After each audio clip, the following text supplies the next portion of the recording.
뉴스프라임 플러스 시작하겠습니다. 자, 오늘은 최문섭 서울부동산경제연구소장과 함께 부동산 시장의 이슈들 정리해 보겠습니다. 어서 오세요. 네, 안녕하세요. 네, 안녕하세요. 네. 자, 정부가 연달아서 부동산 규제 완화 정책을 발표를 하면서 주택 경기 관련한 주요 지표들의 청신호가 좀 켜졌습니다. 네. 이제는 부동산 연착륙을 좀 기대를 해도 될지 소장님께서는 좀 어떻게 보시는지요? 네, 아직도 뭐 거래가 되지는 않고 있는데요. 예. 주택산업연구원에서 줄줄이 뭐 여러 가지를 발표를 했습니다. 네. 중요한 거는 그 주택의 입주 전망에 대한 지수도 발표했고요. 그리고 앞으로 주택 사업할 수 있는 분들의 그 사업 지수도 발표하고, 그러니까 수치상으로는 상당히 지금 그 좋은 느낌이 오고 있는데요. 예. 지금 본 소식처럼 그 부동산 시장에도 좀 좋은 소식이 많이 왔으면 좋겠습니다. 예, 이번에 정부에서 1.3 대책하고 노후 신도시 특별법 규제 완화책을 발표를 했잖아요. 이 부분에 대한 영향도 분명히 있을까요? 일단은 그 신도시 노후 특별법을 그 발표를 했는데, 네. 중요한 거는 시장에서는 그 신도시가 우리나라 일기 신도시를 지금 다시 재건축을 해서 과연 그 수익이 있어야 되는데요. 현재로서는 수익을 찾기가 어렵고요. 그리고 중요한 거는 그 서울에 있는 아파트도 저층 아파트는 그 재건축을 하거나 재개발해서 상당히 수익이 많이 좋아지고 또 아파트 전체 그 시장에서 큰 영향을 미쳤는데, 그 신도시가 지금 다시 재건축하기에는 아직 시기상조인 것 같고요. 예. 바라는 그 개발 효과라든가 그 원하는 치수만 자꾸 올라가는 거죠.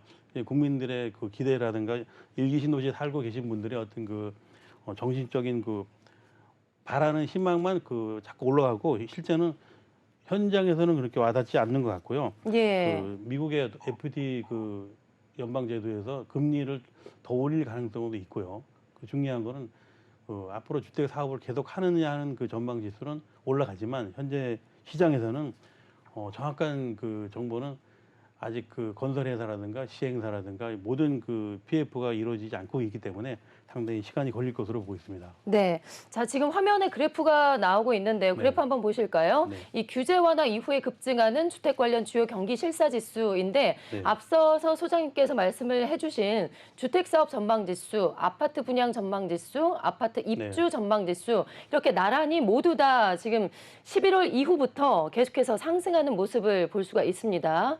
이게 이제 전국을 상대로 한 지표고요. 이제 서울 수도권만 좀 많이 올라갔는데요. 네. 지금 거의 한 4개월 동안에 지금 한 30% 올라가 있습니다. 예, 근데 지금은 서울이 나오고 있네요. 그렇죠. 네. 서울 중심으로 이제 경기도와 수도권만 그렇고요. 또 지방 도시에서는 아직까지 그렇게 올라가지 않고 있고요. 예, 서울이 또, 지금 네. 전국의 평균을 좀 끌어올리고 있다라고 볼 수가 서울이 있겠군요. 지난 그 한 3개월 전에 46%였다가 현재 88%까지 올라가고 있고요. 중요한 거는 그 주택산업연구원에서 발표만 했을 뿐이지 실제는 그 피부로 느낄 수는 없는 상황이고요. 예. 그 같은 경기도권에서도 서울만 주로 이제 한 52% 상승했습니다, 최근에. 예. 그래서 78%까지 올라가고 있는 상태고, 지방에서는 지금 최근에 한 10% 정도 하락한 것으로 보고 있고요. 규제 지역을 이렇게 다 풀어줘서 결국은 그 주택 지수가 올라가고 있는데, 앞으로 굉장히 이제 규제 지역이 해제되게 되면은 아마 서울 수도권을 조금 상승되고 지방에서는 조금 이제 10% 정도 내려가 있는 상태를 조금 따라올 것으로 보고 있습니다. 예. 수도권은 영향을 받고 있지만 네. 아직도 지방은 침체기에 머물러 있다라는 거죠. 그럼 어쨌든요. 그 이 같은 상승세가 좀 나타나고 있는 이유는 뭐라고 좀 볼 수 있을까요? 일단은 그 일기 신도시에 노후된 그 재건축에 기대를 많이 걸고 있고요. 예. 그리고 이제 서울 여의도라든가 또 서울 주변에 지금 재개발되지 않은 그런 아파트들을 용적률을 완화시켜 준다거나, 그 현재 오세훈 시장도 서울시 전체에 용적률이 그 대폭 상향시켜주는 그런 계획을 잡고 있고요. 문제는 그 분양을 했을 때 실적이 많이 올라가지 않는다는 그런 그 기대심 때문에 지금 뚜껑을 못 열고 있는 상태고요. 경기가 전체적으로 갑자기 일어나질 않고 있고요. 실적 지수가 이제 52%에서 약간 70%대로 올라가고는 있지만은 실제 그 사업에 뛰어들 수 있는 그런 시기는 아니라고 보고 있습니다. 예. 지난해 연말부터 어쨌건 이제 정부에서 부동산 규제 완화 정책들을 쏟아내고 있는데 네. 잠깐 앞서서 언급을 하셨습니다. 규제 지역이 이제 전면적으로 해제가 됐고 네. 그리고 전매 제한 기간도 완화가 됐죠. 네네. 그리고 다주택자 규제 완화까지 여러 가지 강력한 규제 완화 정책들이 쏟아지고 있어요. 이에 대한 좀 반응이라고 좀 볼 수가 있을까요? 현재 정부가 규제라고 전체 묶어놓은 건 거의 다 풀고 있거든요. 예. 또 여러 가지로 이제 그 앞으로 상속세도 완화시킬 수 있고 또 양도소득세도 완화시킬 수가 있고요. 근데 정책적으로 규제를 풀어도 쉽게 경기가 그 현실적으로 와닿지는 않고 있습니다. 그래서 우리가 이제 분양에 대한 기대심이나 실적 지수는 올라가고 있는데 건설회사나 시행사에서 사업을 할 수 있을 만큼 그렇게 확 풀어지지는 않고 있는 게 현실입니다. 예, 네. 예, 알겠습니다. 자, 그리고 이어서 이번에는 다른 이야기를 좀 이어가 볼게요. 올해부터 빈집을 개량하는 1주택자도 농촌주택 개량 융자 지원 사업을 신청할 수 있다라고 하는데 일단 말이 어렵습니다. 농촌주택 개량 융자 지원 사업. 이게 뭔지 설명부터 좀 필요할 것 같아요. 그 주택을 이제 시골 가면 빈집이 굉장히 많이 있거든요. 네. 그럼 이제 농림축산수산부에서 그 농림축산식품부에서 그 빈집을 이제 고치는 경우죠. 빈집을 신고해서 고친다고 하면은 한 1억 정도까지 융자를 해준다고 그러고요. 또 빈집이 아니고 만약에 그 집을 헐고 신축으로 했을 때에는 약 2억까지 융자를 해주는데 이것은 이제 정부가 정책적으로 그 지방의 빈집 살리기 운동도 하고 있고 또 그리고 경기를 살리는데 그 인구도 줄고 있지만 또 지방에 있는 빈집들을 다시 재활용하는 차원에서 이제 농림축산식품부에서 발벗고 나섰는데 이것은 전에 옛날부터 상당히 많이 이런 문제를 고민하고 있었습니다. 근데 예. 정부에서 정책적으로 다른 부서에서 뭐 이게 건설 건교부 쪽이 아니면 다른 농림축산식품부에서 시작을 했기 때문에 건축을 이제 기존에 오래된 집을 다시 그 축소해 가지고 일단 반드시 신고를 해야 됩니다. 신고한 다음에 이제 수리한다 그러면 수리비로 한 1억 원을 융자해 주는데 아, 네. 그 결국 수리비가 경기를 살리는 중요한 역할을 하게 될 것 같고요.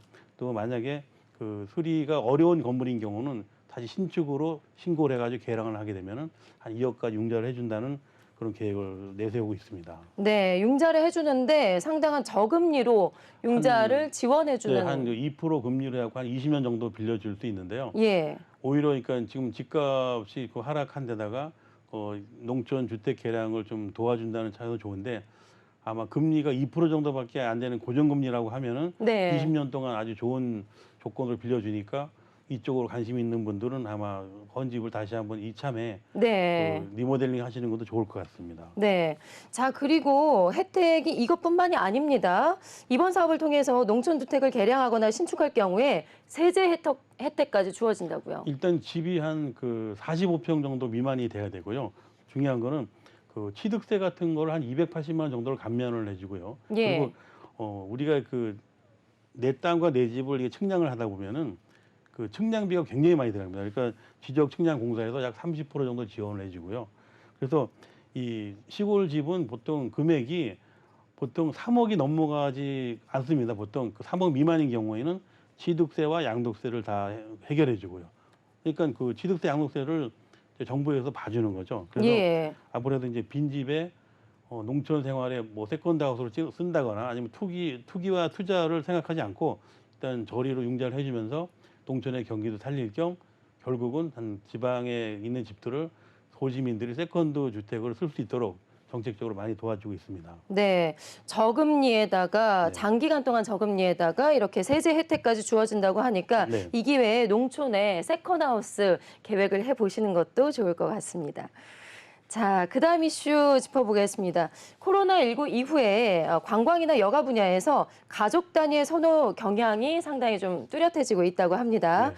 특히나 독채 넓은 풀빌라를 두 가족이 함께 여행 가는 경우가 많다고 하는데 투자용으로 좀 이게 뜰 수가 있겠죠? 네, 최근에 그 강원도 동해안 쪽에 많이 일어나고 있고요. 그리고 내륙 지방으로는 이제 충북 단양 같은 경우에 이런 건물을 짓고 있는데요. 보통 요즘에는 그 코로나 이후에는 그 추세가 어떻게 변하냐면 한 가족이 그 자동차를 2대나 3대를 가지고 움직이는 경우가 많이 있습니다. 그동안 모임을 못 갖고 그러다 보니까 평균 부모와 그 자식 간의 그 세대, 2세대가 옮기는 경우도 있고요. 많게는 3세대 3대 가족이 동시에 움직이다 보면 한 5명에서 10명 정도 되거든요. 근데 그런 가족이 대규모로 이동할 때 지방에서는 풀빌라가 유행하고 있습니다. 중요한 예. 거는 그 빌라라고 해서 좀 풀장이 크게 만드는 게 요즘 유행이기도 하고요. 그리고 이 건물에는 건물 외관에도 수영장을 만들고 건물 내부에도 또 이렇게 욕조를 대형을 둬가지고 사람들이 그 가족끼리 놀 수 있게 하는 방법이 늘어나고 있는데요. 그 새로 나온 상품입니다. 대부분 이제 우리가 펜션이나 무슨 그 휴양지 가면은 보통 이렇게 가족끼리 여러 명이 갔을 때 보호가 안 되거든요. 근데 네. 여기에서는 굉장히 그 가족이 한 2, 3일 정도 잘 놀 수 있는 그런 구조로 되어 있어서 상당히 인기를 끌고 있습니다. 네. 지금 화면에 나오고 있는데 저기를 말씀하시는 거죠? 네, 저기가 최근에 오픈한 그 오픈을 앞두고 있는 그런 풀빌라인데요. 네. 결국은 그 새로운 휴양지가 그 지금 정착하고 있는 상황이죠.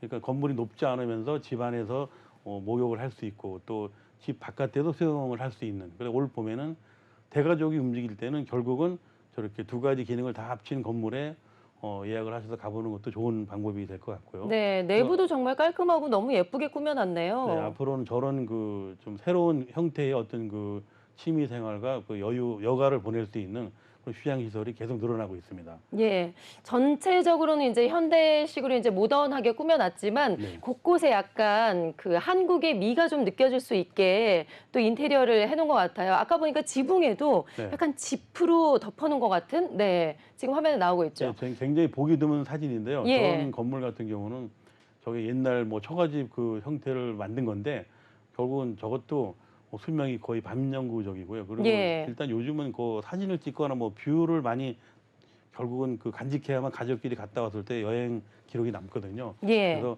좀 이색적인 그 풀빌라가 많이 지어지고 있다 이렇게 보시면 되고 앞으로는 그 문화가 굉장히 그 유럽처럼 이렇게 목욕 문화가 갑자기 급발전해가지고 지금 동해안이고 서해안이고 또 지방 단양이고 충청도 내륙 지방에 지금 산 속에 나홀로 들어가서 가족이 여행을 갔다 오는 경우가 아주 많이 늘고 있습니다. 네.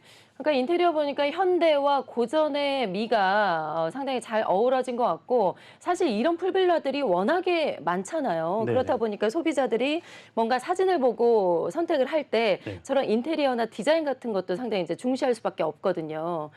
그렇죠. 근데 예. 요즘 그 디자인요 최근에는 뭐 지금 돌아가시고 안 계시지만 앙드레 김이 항상 하얀 차에다가 하얀 옷을 입고 다니셨거든요. 네. 그러니까 지금 온 세상이 지금 풀빌라고 아파트고 개인 단독주택이고 하얀색으로 만드는 그런 추세입니다. 그러니까 이건 유행이라기보다 다시 오래전에 그 옛날 우리가 하얗게 그 집을 짓고 살려고 했던 그 꿈들이 지금 현실적으로 눈에 나타나고 있는 그런 과정입니다. 네. 네. 방금 나온 저기 풀빌라는 위치가 혹시 어디쯤 되나요? 충청북도 단양군입니다. 단양군에 있는 사이남이라는 그 사이남이라는 아주 관광지인데요. 네. 충청북도 단양에 사이남 그 길에 가다 보면 풀빌라가 떠 있습니다. 중요한 건 규모가 대지도 상당히 넓은 것 같고 규모도 상당히 큰 것 같은데 이 풀빌라가 지어지기 전에는 뭐 농촌의 약간 그 폐가 같은 그냥 곳이었나요? 저기는 텃밭이었죠. 시골 아, 텃밭이었는데 네.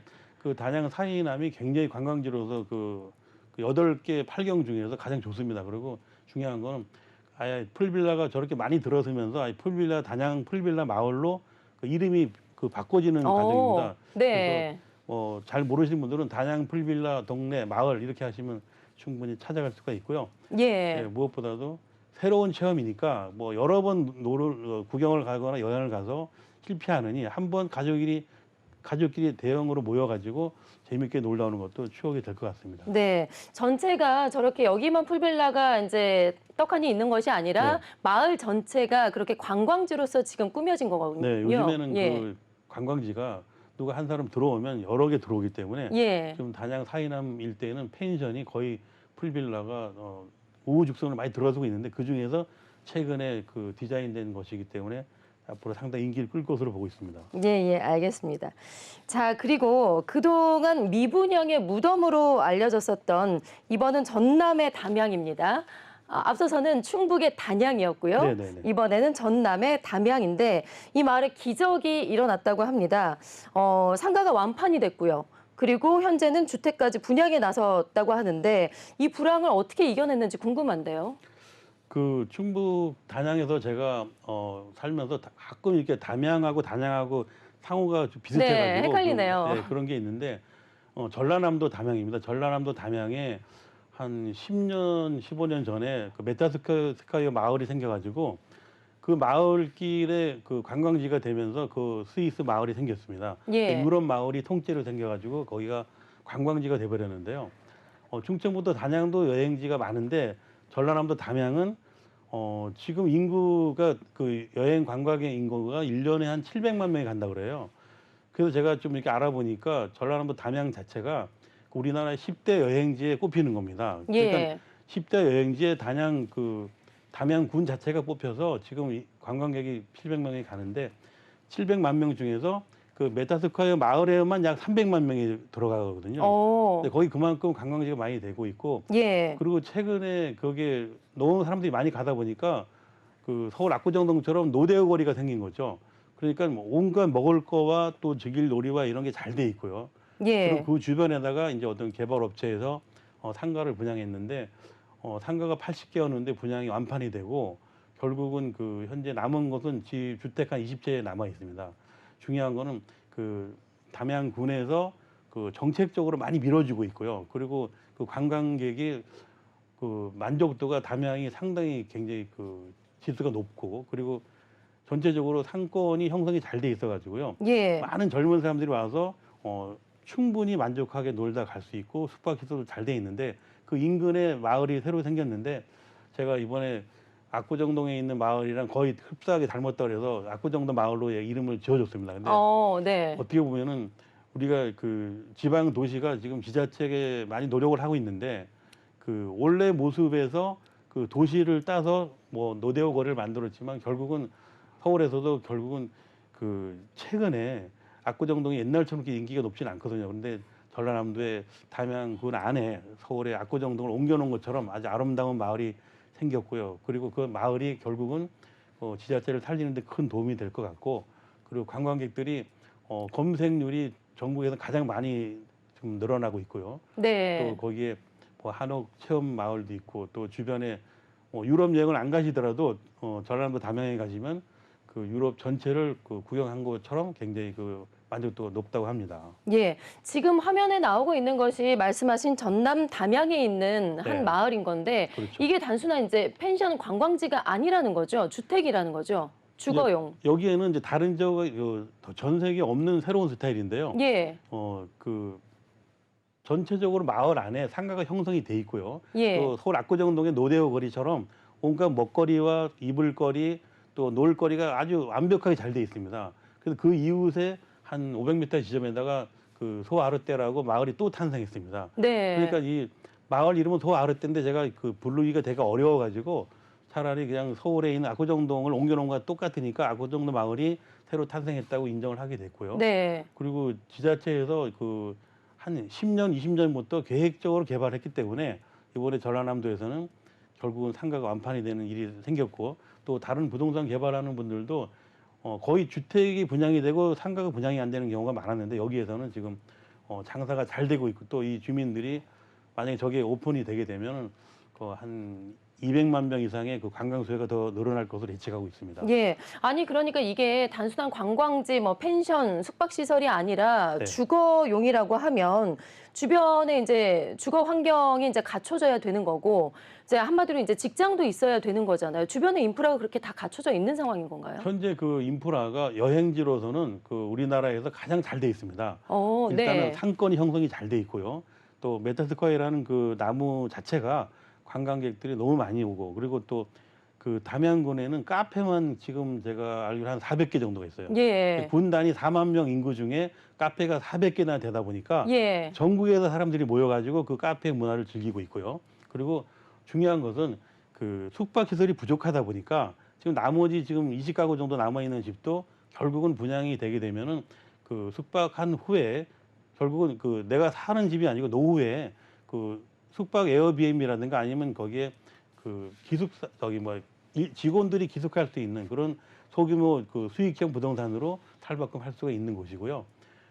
전체 마을이 그 관광 유럽을 그대로 옮겨놨다고 생각하시면 네. 됩니다. 지금 그래서 사진만 봐도 너무 예뻐요. 네, 그래서 예. 너무 이 대학교 한 그 교수님이 자기가 평생 버는 돈을 혼신을 다해서 쏟아부어서 자기 자본이 한 200억 들어가고 또 PF도 한 200억 가까이 동원돼 갖고 제가 보기에는 이 군 단위에서 약 500억 가까이 투자를 할 것을 한 민간 업체에서 예. 몽땅 투자해서 올인했습니다. 그래서 이분들은 정말 앞으로 그 한 지자체가 성공하는 길에 굉장히 큰 공헌을 세울 수 있는 좋은 샘플이라고 해서 제가 설명을 해드렸는데 저도 건축을 한 40년 해봤지만 규모가 굉장히 크고요. 예. 저 주변이 한 15,000평 됩니다. 15,000평이면은 일단 보통 전원마을 한 전체가 동원될 수 있는 그런 규모인데 상가가 80개, 그다음에 주택이 한 40가구, 그리고 기반 그 아트센터가 건물이 한 5동 정도 들어가 있고요. 그리고 파티를 할 수 있는 공간이 한 20개 정도 있기 때문에 네. 그 파티룸이 하나가 한 40평 정도 되니까 결국은 우리가 그 서울 압구정동의 노대오 거리를 그대로 옮긴 것 같은 그런 분위기가 돼서 저는 그 군수님한테 부탁을 드렸죠. 그냥 담양군의 메타스퀘어 마을이 너무 많이 떴으니까 이제는 전라남도의 압구정동이다 이렇게 이름을 좀 지형을 바꿔달라고 했더니 예. 한참 웃으시더라고요. 근데 중요한 건 제가 오늘로 이제 이 마을 이름을 지어주면서 좀 더 많이 소문이 나가지고 그 지역 살림에 큰 도움이 됐으면 좋겠습니다. 네, 전라남도 담양이면 사실 수도권에서 놀러 가기가 이제 그리 가깝진 않은데 네. 상당히 먼 지역이죠. 그럼에도 불구하고 관광객들도 상당히 많이 모이고 그러면서 주거까지 형성이 되는 그야말로 정말 기적적인 마을이 됐네요. 좀 네. 요즘에 또 이제 나들이 철이니까 많은 분들이 이제 전라남도 담양 시간 되실 때 놀러 가시면 좋을 것 같습니다. 자, 그리고 저희 이제 이 시간에 항상 시리즈로 이제 소개해드리는 코너죠. 자, 내 인생을 망친 부동산. 어쩌다 보니 내 인생을 망쳐버린 부동산 투자에 대해서 좀 알아볼 텐데 오늘은 어떤 곳을 먼저 소개를 해주실까요? 네, 제가 아까 저 서두에 말씀드렸는데 카페를 요즘에 뭐 군에서 400개가 있다 그랬으니까 네, 그 서울 수도권에도 현재 카페가 제가 볼 때는 뭐 거의 지금 한 1,000개. 제가 볼 때는 서울 경기도에만 지금 한 3,000개 정도 되는 것 같아요. 3,000개. 그러니까 네. 이 많은 카페가 지금 결국은 새로운 직장으로 주인들이 계속 오픈하고 한쪽에서는 계속 망하고 그러는 과정에 카페를 공사를 하시다가 지금은 지금 망한 사례인데 지금 제가 저 집을 한 10년째 지켜보고 있는데 그 카페를 해야 될 때 주의할 점이 굉장히 많습니다. 이렇게 차라리 처음에 카페를 하실 때는 저번처럼 집을 지어가지고 하려고 그러면은 애로사항이 많거든요. 경험도 예. 별로 없는 분들이 특히 그 옆에 집이 있는 경우에 카페를 만약에 오픈하게 되면 민원이 굉장히 많습니다. 그리고 이 손님들이 밤늦게까지 오고 그러기 때문에 지금 제가 저 집 카페를 이렇게 좀 조심할 걸로 망한 사례로 샘플을 뽑은 이유 중에 하나는 골목이 저렇게 좁은 데다가 옆에 집이 바짝 붙어 있고 또 네. 주변에 집들이 다닥다닥 있는 저 상태에서 카페를 하시려고 저렇게 건물을 무리하게 하시다가 지금 중단이 됐거든요. 아, 지금 저기 이제 철골 구조가 올라가 네. 있는 저 공사 현장이군요, 예, 카페가. 벌써 저기 한 4, 5년째 저렇게 공사를 하다가 아, 방치가 됐네요. 공사를 못하고 지금 수습돼 있는데 예. 딱 3가지입니다. 첫 번째, 주변에서 민원이 많이 들어와서 못하고 있고요. 그다음에 네. 또 카페가 전문성 있는 건축가들이 많지 않습니다. 갑자기 뜨는 바람에 그 경험이 부족한 건축가들이 많다 보니까 좀 그런 분들한테 가서 자문을 구하고 제대로 설계를 했어야 되는데 약간 그 조사가 좀 부족했고요. 그래서 지금 몇 년째 헤매고 있는데 이게 헤매고 있을 때 정책적으로 도와줄 수 있는 게 없습니다. 아무리 그 좋은 일이라고 하지만은 그 건축법에는 그 법을 위반해 가지고 건물이 올라갔을 땐 중단시킬 수밖에 없거든요. 그래서 저거는 건축법에 약간 위반되어 있는 것도 문제가 생기고 또 주변에 민원도 들어와서 또 일을 더 진행시키지 못하고 여러 가지 예. 사항에 지금 저 주인은 지금 골치 아픈 상태로 되어 있는데 네. 이런 일을 피해가는 그 뭔가 묘안을 짜내기 위해서 제가 오늘 보여드리는 겁니다. 예, 4, 5년째 지금 방치가 돼 있고 사실 그 뭔가 이제 가게 샵을 할 때는 입지가 상당히 중요한 거잖아요. 네. 예, 사람들이 얼마나 많이 이제 왔다 갔다 하는지 입지 분석이 가장 중요한 건데 저 위치에서는 옆에 이제 일반 주거용 가정집들이 뭐 계속 이제 가깝게 붙어 있기 때문에 네. 글쎄 입지에서도 뭐 워낙에 조건이 안 좋았을 것 같아요. 그럼에도 근데 불구하고 저 주인은요. 예. 그 지금 짓고 있는 자기 카페에서 만약에 다 됐을 때는 뷰는 좋습니다. 아, 그러니까 뷰가 좋다. 네, 근데 예. 주인들이 이제 어떤 게 한 가지는 뷰가 좋으면 자기 욕심만 차리거든요. 예. 그 뷰가 좋으니까 거기다 무조건 짓는 거죠. 그러니까 그 카페 주인을 뭐 이해는 합니다. 이해는. 근데 그 뷰가 좋은 만큼 주변 여건도 따져봐야 되는데 예. 주변 여건에 그 집이 다닥다닥 붙어 있으면서 결국은 가정집이 있는 그 가정 주택가에서는 주택을 짓는 게 원칙이고 카페로 했을 때는 주변 반발이 심합니다. 예. 그래서 그 뷰를 무시하고 짓다가 지금 중단된 상태인데 저거를 지금 누가 대신 도와줄 수도 없고 결국은 그 카페를 잘못 선택을 해서 뷰 하나만 바라보고 자기가 높이 올리다가 결국은 뭐 인생을 망치게 되는 사연인데 예. 제가 볼 때는 아직도 몇 년 더 걸릴 것 같고 결국에는 이제 민원으로 인해서 공사가 네. 중단된 거예요. 그리고 이제 민원 중단되는데 지금은 또 오래 끌다 보니까 네. 또 자기 돈도 떨어지고 결국은 또 앞으로 융자도 잘 안 해지고 그러니까 회생하려면 상당히 오래 걸립니다. 네. 그럼 소장님이 보시기에 저 이제 입지와 저 위치에서는 네. 어떻게 좀 활용하면 좋을까요? 이제 법에 어긋난 부분을 대충 그 정리를 해주고 예. 이제 저 카페를 웬만하면 포기하시고 그냥 주택으로 다시 꾸며가지고 일반 주택으로. 그렇죠. 뭐 월세를 준다거나 뭐 아니면 자기가 스스로 그 집에 들어가 산다거나 이런 걸 찾아야지 그 안 되는 걸 계속 물건으로 잡아야 결국은 답이 안 나옵니다. 그래서 예. 지금 저분 그 자리가 지금 반대편 뷰를 제가 가봤는데 결국은 건물이 다 됐을 때는 뷰 자체는 좋습니다. 네. 이제 그 뷰에 자기 스스로 속은 거죠. 그러니까 한 가지만 아시고 나머지 부분에 대해서는 이제 한 7, 8년 된 것 같은데 결국은 지금쯤은 다시 방법을 바꿔서 다른 업종으로 이제 장사를 하는 거 말고 또 예. 이웃과 어울릴 수 있는 업종으로 좀 바꿨으면 좋겠습니다. 주택으로 하기엔 건물이 너무 큰데요. 그러나 이제 뭐 단추를 잘못 꼈지만 어쩔 수 없죠. 네. 그러니까 차라리 뭐 그 장사를 하지 않은 조용한 거 있죠. 뭐 갤러리를 한다거나 아니면 거기서 뭐 미술 학원을 한다거나 이렇게 약간은 그 먹는 거보다는 이렇게 조용한 쪽으로 가게 되면 주민들이 협조해 줄 것 같고요. 그리고 뭐 개인 사무실로 임대를 줘도 되고요. 예. 그러니까 카페는 사람들이 많이 모이고 또 주차장도 넓어야 되거든요.